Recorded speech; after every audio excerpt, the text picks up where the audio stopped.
وَلَقَدْ يَسَّرْنَا الْقُرْآنَ لِلذِّكْرِ فَهَلْ مِن مُّدَّكِرٍ سبحان اللہ وبحمدہ سبحان اللہ العظیم اللہم صلی وبارک علی سیدنا وحبیبنا محمد وآلہ واصحابہ اجمعین اما بعد فاعوذ باللہ من الشیطان الرجیم بسم اللہ الرحمن الرحیم وَإِذْ قَالَ رَبُّكَ لِلْمَلَائِكَةِ إِنِّي جَاعِلٌ فِي الْأَرْضِ خَلِيفَةً۔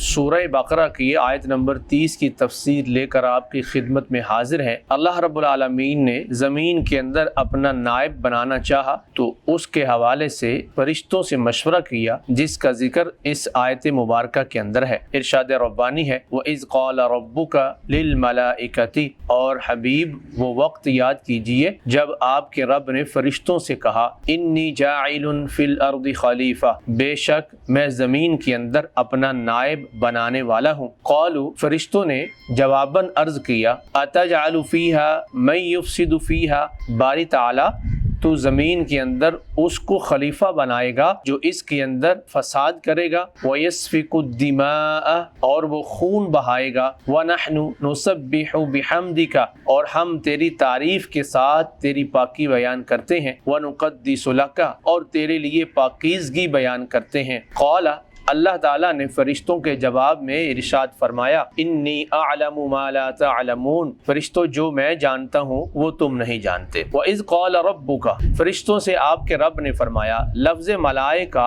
یہ کہاں سے بنا ہے؟ لفظ ملائکہ ملکن سے بنا ہے، ملکن کی جمع ہے اور ملکن علوکتن سے نکلا ہے، جس کا معنی ہے پیغام پہنچانا۔ چونکہ اللہ کے فرشتے اللہ کا پیغام اس کے نبیوں اور رسولوں تک پہنچاتے ہیں، اس کی مخلوق تک پہنچاتے ہیں، اس لیے ان کو ملائکہ یعنی پیغام پہنچانے والے کہا جاتا ہے۔ اہل علم بیان فرماتے ہیں ملائکہ کی دو اقسام ہیں، یعنی فرشتوں کی دو قسمیں ہیں۔ ایک وہ ہیں جو ہمہ وقت باری تعالیٰ کے قرب کے اندر رہتے ہیں اور اللہ تعالیٰ کی تسبیح و تحلیل کے اندر مشغول رہتے ہیں۔ اللہ رب العالمین نے ان کے بارے میں ارشاد فرمایا یسبحون اللیل والنہار لا یفترون، وہ دن اور رات کے اوقات کے اندر اللہ کی پاکی بولتے ہیں اور سستی نہیں کرتے۔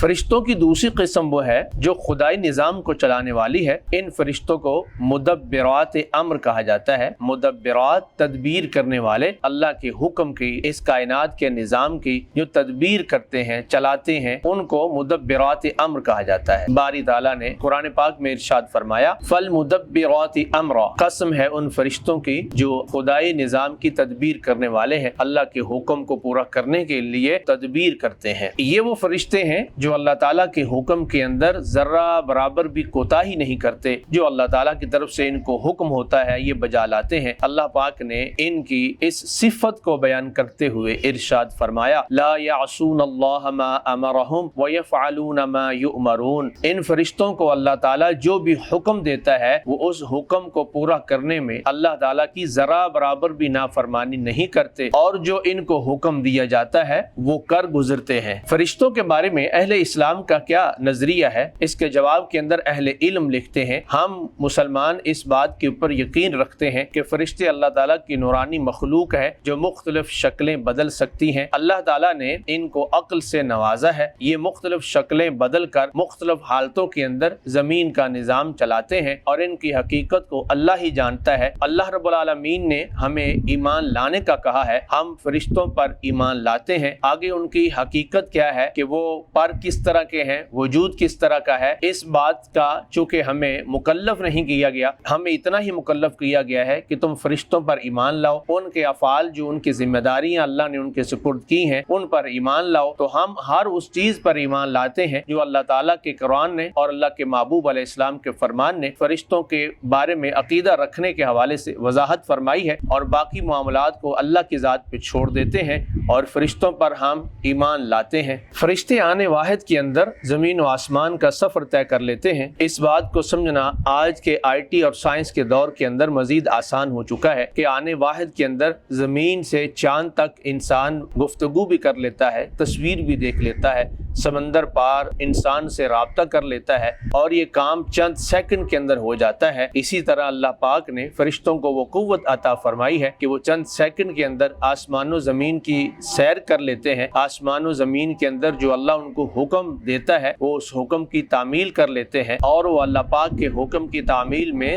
ذرا برابر بھی تاخیر اور کوتاہی نہیں کرتے۔ سوال یہ ہے کہ قرآن کریم میں فرشتوں کی مختلف جہتیں اور پہلو بیان کیے گئے ہیں، وہ کون کون سے ہیں؟ جواب یہ ہے، قرآن پاک میں فرشتوں کو رسول کہا گیا۔ اللہ تعالیٰ کا ارشاد مبارک ہے، اللہ یصطفی من الملائکۃ رسلا، اللہ تعالیٰ فرشتوں میں سے جنہیں چاہتا ہے رسول چن لیتا ہے کہ وہ اللہ کا پیغام مخلوق تک پہنچاتے ہیں، اس بنا پر ان کو رسول کہا جاتا ہے۔ دوسرا پہلو فرشتوں کا مدبرات امر بیان کیا گیا ہے، یہ کائنات کے نظام کی تدبیر کرتے ہیں، امور کائنات کو سر انجام دیتے ہیں، نظام کائنات کو چلاتے ہیں، اس بنا پر ان کے اس جہت اور پہلو کو بیان کیا گیا ہے۔ ارشاد ربانی ہے، والنازعات غرقا، قسم ہے ان فرشتوں کی جو کافر کی جان بڑی سختی کے ساتھ کھینچتے ہیں، والناشطات نشطا، اور قسم ہے ان فرشتوں کی جو مومنوں کی روح نرمی کے ساتھ قبض کرتے ہیں، والسابحات سبحا، اور قسم ہے ان فرشتوں کی جو آسمان و زمین کے درمیان تیزی اور سرعت کے ساتھ تیرتے پھرتے ہیں، فالسابقات سبقا، اور قسم ہے ان فرشتوں کی جو پوری قوت کے ساتھ آگے بڑھتے ہیں، اور قسم ہے ان فرشتوں کی جو اللہ تعالیٰ کے احکام کو پورا کرنے کے لیے پوری قوت کے ساتھ آگے بڑھتے ہیں، فالمدبرات امرا، قسم ہے ان فرشتوں کی جو نظام کائنات کی تدبیر کرتے ہیں۔ اسی جہت کو ایک اور مقام پر یوں بیان کیا گیا، فالمقسمات امرا، قسم ہے ان فرشتوں کی جو کام تقسیم کرنے والے ہیں۔ فرشتوں کا ایک گروہ اہل ایمان کو نیک اعمال کرنے پر حوصلہ افزائی کے لیے ان کو جنت کی بشارت دیتا ہے، ان کے دل میں سکون داخل کرتا ہے۔ اللہ تعالیٰ کا ارشاد مبارک ہے، ان الذين قالوا ربنا الله ثم استقاموا تتنزل عليهم الملائکہ، بے شک وہ لوگ جنہوں نے یہ کہا کہ ہمارا رب اللہ ہے، پھر انہوں نے اس پر استقامت اختیار کی تو ان کے اوپر اللہ کے فرشتوں کا نزول ہوتا ہے جو انہیں آ کے یہ کہتے ہیں، خوف نہ کھاؤ، تم غم نہ کرو، وابشروا بالجنہ، اور تم جنت کے ساتھ خوش ہو جاؤ۔ فرشتوں کی ایک جماعت وہ ہے جو نامہ اعمال کو لکھنے والی ہے۔ اللہ تعالیٰ کا فرمان ہے، وَرُسُلُنَا لَدَيْهِمْ يَكْتُبُونَ، اور ہمارے کچھ فرشتے لکھ رہے ہیں۔ ایک مقام پہ یوں ارشاد فرمایا، وَإِنَّ عَلَيْكُمْ لَحَافِظِينَ كِرَامًا كَاتِبِينَ يَعْلَمُونَ مَا تَفْعَلُونَ، اور بے شک تم پر ضرور نگہبان مقرر ہیں، معزز فرشتے ہیں لکھنے والے، وہ جانتے ہیں جو تم کرتے ہو۔ کچھ فرشتے وہ ہیں جو اللہ تعالیٰ کے عرش کو اٹھانے والے ہیں، جن کو حاملین عرش کہا جاتا ہے۔ کچھ فرشتے وہ ہیں جو بارش کو برسانے والے ہیں، جن کے سردار حضرت میکائیل علیہ السلام ہیں۔ کچھ روح کو قبض کرنے والے ہیں، جن کے سردار حضرت ملک الموت علیہ السلام ہیں۔ کچھ سور کو پھونکنے والے ہیں، جن کے سردار حضرت اسرافیل علیہ السلام ہیں، اور کچھ اللہ کا پیغام نبیوں تک پہنچانے والے ہیں، جن کے سردار حضرت جبریل امین علیہ السلام ہے۔ المختصر، اللہ رب العالمین نے فرشتوں کو مختلف ذمہ داریاں دی ہیں جو بڑی خوبی کے ساتھ ساری ذمہ داریوں کو پورا کرتے